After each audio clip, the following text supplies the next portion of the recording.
Question of North and South. I don't think the situation is as bad as the 60s or as bad as the anti-Hindi agitation of 1950s.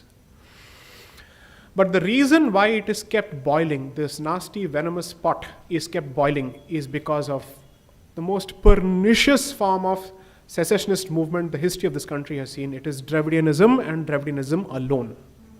It is not Kashmir militancy, because there the enemy is clear. Because there is support from across the border. Here there's someone sitting inside, enjoying funds from several other places, and he is doing this on a regular basis. And he is doing this since the birth of the Russian Revolution, because this movement also started in 1917. So, I think Dravidianists must be held responsible.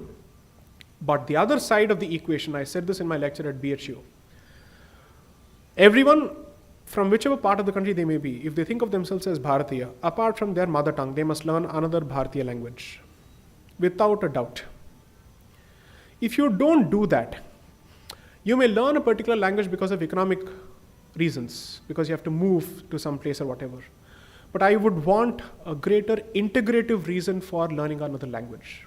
It shouldn't be just economics. Because you'll still learn the language, but ghrina to khatam nahi hogi na.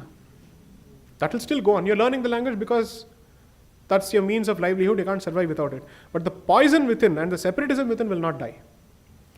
Which is why I switch to Hindi often. To say my complexion and Hindi get along really well. Don't worry. They will get along well. There's nothing wrong with it at all. After all, the purest form of Sanskrit has survived in the South, not anywhere else. For historical reasons. So we will protect it. We don't have a problem with it at all. I can't have a problem with a language which has the very same script as Sanskrit.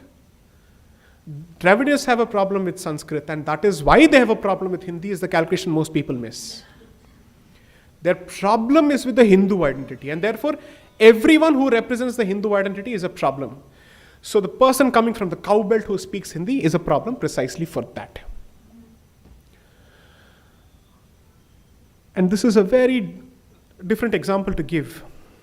I would say they were put in their place better by perhaps Nehru at some point and Indira Gandhi at some point actually. Whereas we are massaging their ego by constantly spewing this lie that Tamil is the oldest language. Don't say that. Tamil need not be the oldest language for it to be respected. There are other reasons for it. Because obviously it is certainly older than Hindi. That is equally a fact. It has its own rich literature. It has its own vocabulary. When I say its own, it doesn't mean it's isolated. Because you see, as Bharat, we have literally, it's like a vast ocean where every small tributary or river has drawn from other, let's say, tributaries or rivulets. It has happened across the board. Because one thing that is common to most parts of this country are the two epics, the Mahakavyas. So naturally, your examples, when you think of food and strength, you'll think of Bhima. When you think of questions, you'll think of Yaksha Prashna. Or you'll think of the discussion between Yama and Nachiketa. You'll have these discussions. So the examples are common because the culture is common, the sroth is common. The current fight is sub-regionalism being given precedence over the civilizational identity.